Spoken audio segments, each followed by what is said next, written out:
and welcome to the Faith Seeking Understanding podcast. I'm Roland, this is Matt, and we have started on a journey down the topic of divine providence. So if you haven't seen it, I recommend going to see the first episode in this series where we kind of lay out why we think it's an important topic, our history, personal histories with the topic, some different ideas. Well, we did a lot in the first episode, actually. Some different models that exist, how we see the relationship between scriptures, teaching, and philosophical models, and why we think doing philosophy at all is not only like permissible, but actually worthwhile and like beneficial, for the Christian to be biblical. It's a tool for us being biblical. So, check that out because I think it lays the foundation that we're going to kind of be.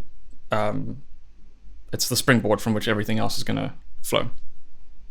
In this episode, we want to start by just surveying some of the biblical data having to do with two things. The first is, the two main things. The first is human freedom, and the second is God's control over history or over human choices. We're not going to try and explain how the two fit together. We're going to spend a few episodes doing that after this.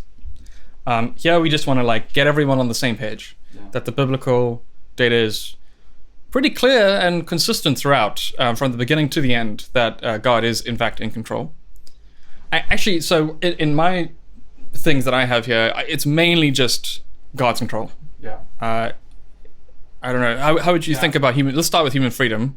I think we see human freedom peppered throughout the Bible in that God gives humans commands. He tells them to do things, and it seems like a silly thing to do, to command somebody to do something when you're just going to do it for them anyway, or do it through them anyway. The telling somebody to do something assumes that they can, in fact, do it in their own capacity, and then holding them responsible for something that they've done also assumes that they've done it in their own capacity. What was the? Actually, you just told me about this thing, the angel meme. Oh, yeah. Describe the angel. I'll put it up in the video when we. So there's a meme out there. It's one of those old paintings of an angel wrestling with Jacob. Okay. That's the scene that's being depicted, and the captions, the angel speaking, "Stop hitting thyself, but lo, he could not, for the angel was hitting him with his own hand."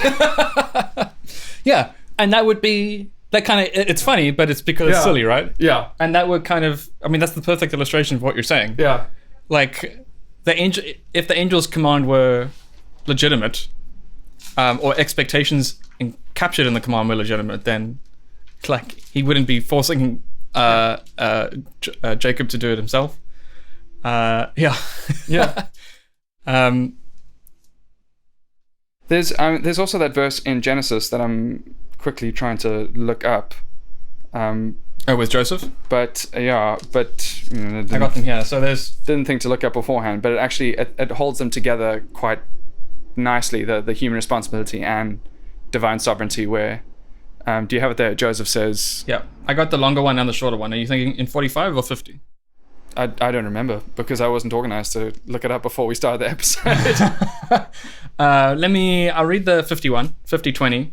So he says to his brothers, "As for you, you meant evil against me, but God meant it for good, to bring it about that many people should be kept alive as they are today." That's the one that I was thinking. Yeah. So that's right at the end of the Joseph story in Genesis. So I mean, and that's interesting, right? Because this is like a high view of divine providence that the author clearly understands from within the first books of the Bible. Yeah. Right. It's not like it comes much later, only in like the post-exilic era or like the post-exilic stories. Or maybe okay. We're not going to get into the dating of when the things are written. But like in the earlier stories, even you're seeing this idea that God is operating behind the scenes. Because up until this point, like you haven't really seen him. It hasn't said anything about like, oh, God made him do this or God made him do that. But then at the end of the story, in the climax, it's like, all of these decisions that you've made. Yeah. And God has somehow worked them out to produce this good outcome. You're like, wow, okay, jeez. Yeah. Which I think in the context of Genesis is actually meant to be a really encouraging thing.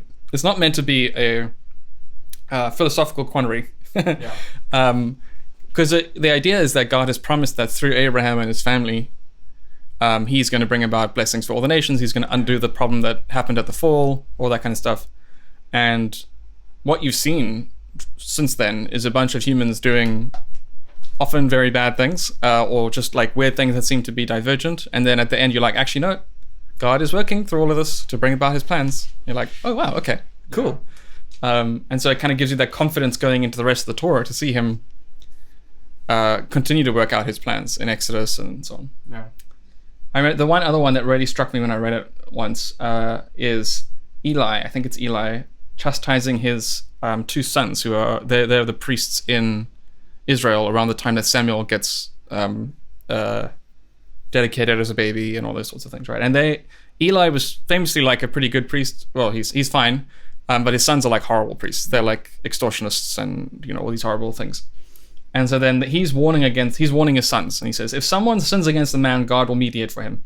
But if someone sins against the Lord, who can intercede for him? And then the author writes, but they would not listen to the voice of their father, for it was the will of the Lord to put them to death. Oof. Okay. Okay, so there's a question there about that, which again, we're not going to get into now. Yeah. But like, it's just like, cool, plain as day. Like, the reason for this is because God is in control of what's going on. It's like, okay. And then it doesn't comment on that. It doesn't it just moves on with the story as if like you are, let the reader understand, like this is just what's happening under the hood. Yeah. So, I mean, if we've moved on to divine providence. Oh, sorry, you were talking about human freedom. Let's keep going for human freedom. Sorry, I'm too excited. I'm too excited. That's all right. There's one more that just jumped to mind where Paul says in Romans 7, I don't understand what I'm doing because I don't practice what I want to do, but I do what I hate. Now, if I do what I do not want to do, I agree with the law that it is good. I'm no longer the one doing it, but it's sin living in me. And there's this interesting tension in here where it's almost personifying sin and saying that sin is sort of like almost this animal living inside you that's doing things for you. But I think the point that Paul is really wrestling with is the fact that he doesn't want to sin, but it's something that is still very much part of him, something that he's still wrestling with, something that we all still wrestle with in this life. Looking forward to the hope of being of that side of us being done away with our bodies being made new and enjoying the new creation. But this whole tension of I find myself doing these things and choosing to do these things, and I hate it. I think it's not a straightforward passage for human freedom or human responsibility, but I think it certainly gets at the frustrating experience of human responsibility that yeah 100%. There's like and again, looking forward to the fact that God is going to be remedying that problem in us, where we can live freely doing his will without this sin problem living with us. The presence of sin, although I wouldn't equate it with freedom, does indicate that there is a freedom there to be had, right? Because if we were absolutely just these automata like God was controlling, and he wills good, unless we want to say he doesn't, but I think we do want to affirm that he wills good, then we would only do good all the time. Now that's not to say that sin is we're only free when we're sinning kind of thing, but it's to say, well, our will is of such a nature that it is free and can fail but can also succeed. And the underlying point all the way through is that whether it's now here dealing with the frustration of sin or in the age to come where God is indwelling us by his Spirit, it's the me that's doing it. All the way through. And the big point of debate in this passage, frankly, is who is the I in Paul's letter, in the section of Paul's letter. It's me doing it. So okay, so you get the commands of God. You get the sin of people. You get the exhortations that God does for his people in the prophets when he's like calling them to come back, all that kind of stuff, as you would to like another person, although God's obviously doing it a different. Like I think it's in Amos where he's like, I I sent you all these like bad things as like punishment for rejecting me, and you didn't turn back to me for like the blessings that I promised that you would get. Yeah. Like, what are you doing?" kind of thing. And that gesturing toward the commands and the injunctions that God gave at the end of Deuteronomy and end of Leviticus to say, listen, this is what's going to happen, and if you're still not going to turn back, it's going to happen some more and some more and some more until I kick you out of the land altogether. So it's really just playing that out and saying, well, it's happened exactly the way I said it would. Why aren't you turning back? And then I think maybe we could also say just the fact that the biblical authors often do just say this person did this for this reason, or like he obeyed the Lord. It doesn't take that away from them. It says like, no, it affirms real agency of the characters within the Bible as responsible people that are often failing, sometimes doing well. And yeah, it's just like, you don't want to just disregard all of that as like a mere fiction for, given that it's literally like open up any page in the Bible and you're going to see that kind of thing. It's a bit of a stretch. Okay, so that's freedom. I think we're pretty happy that we're freedom. There's still questions. So the philosophical questions open there is, what's the nature of that freedom? How does it connect to moral responsibility and all those sorts of things? We'll get into that later. Right now, we just want to summarize the biblical data. Draw the dots. Draw the dots, exactly.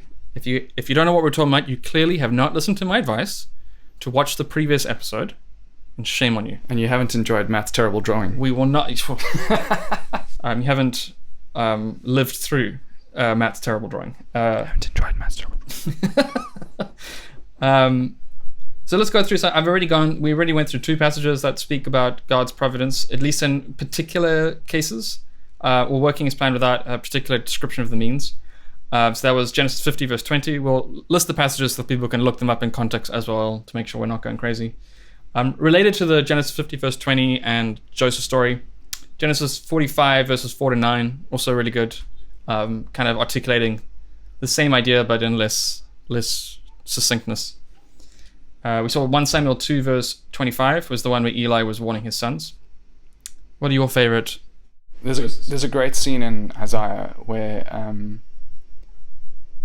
Isaiah is warning Ahaz, the king of Judah, that if you're going to keep going the way that you're going, Assyria is going to sweep in and take over. So in Isaiah 10, there's a description of what that's going to look like. From verse 5, "Woe to Assyria, the rod of my anger, the staff in their hands is my wrath. I will send him against a godless nation. I will command him to go against a people destined for my rage, to take spoils, to plunder, to trample them down like clay in the streets. But this is not what he intends. This is not what he plans. It is in his intent to destroy and to cut off many nations.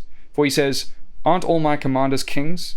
Isn't Calno like Carchemish? Isn't Hapath like Arpad? Isn't Samaria like Damascus? As my hand seized the idolatrous kingdoms, whose idols exceeded those of Jerusalem and Samaria, and as I did to Samaria and its worthless images, will I not also do to Jerusalem and its idols?" So this is putting words in Assyria's mouth to say, this is what they're like. They're coming. They're on their way. They're angry. They're actually going beyond what I have allotted to them. And so he goes on. But when the Lord finishes all his work against Mount Zion and Jerusalem, he'll say, I will punish the king of Assyria for his arrogant acts and the proud look in his eyes. For he said, I have done this by my own strength and wisdom, for I am clever. I abolished the borders of nations, and I plundered their treasures. Like a mighty warrior, I subjugated the inhabitants. My hand has reached out as if to a nest, and he goes on like that.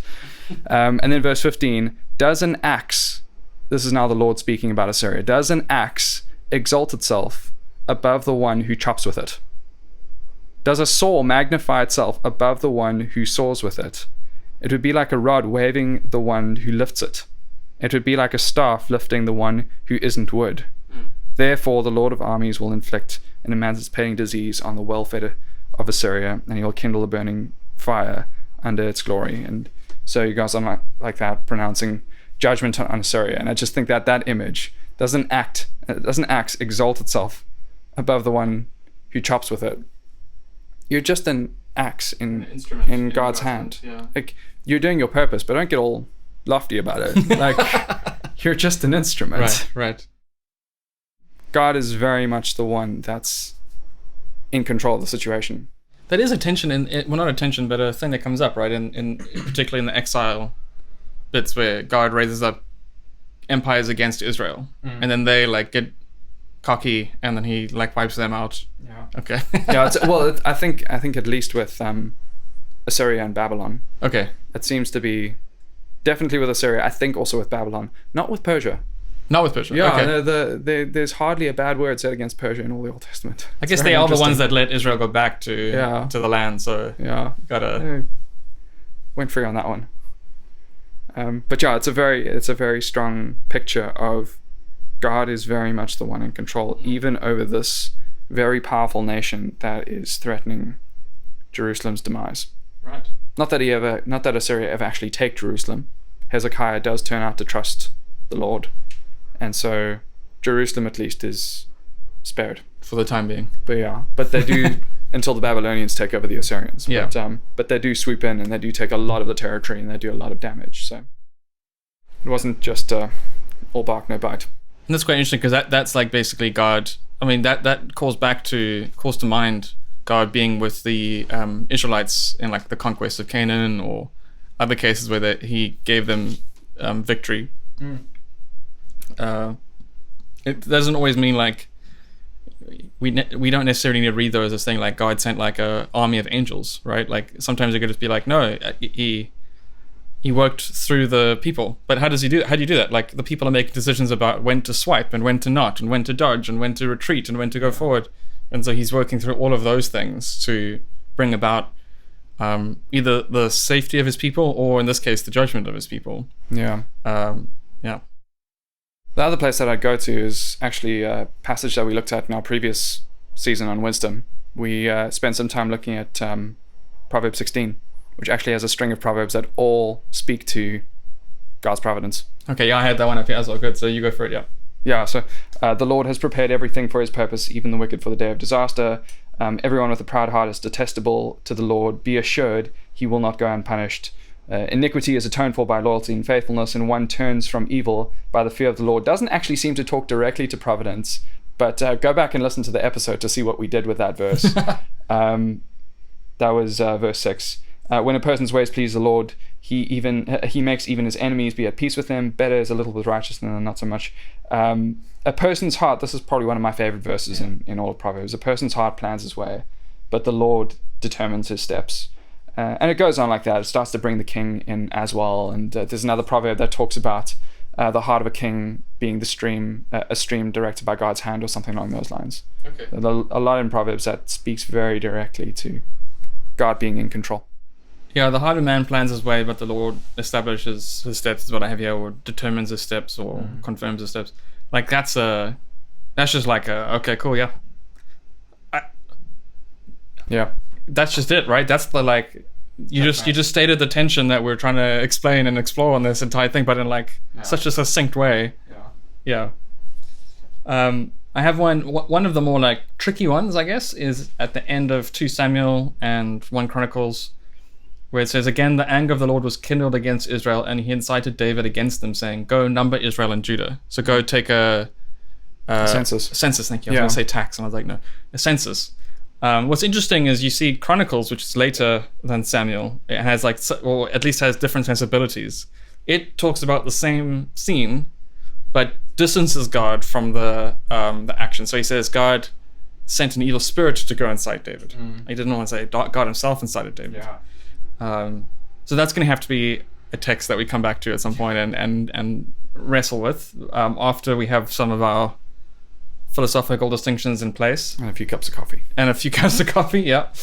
Moving over to the New Testament, one that often gets cited is Acts 2, where the apostles are praying.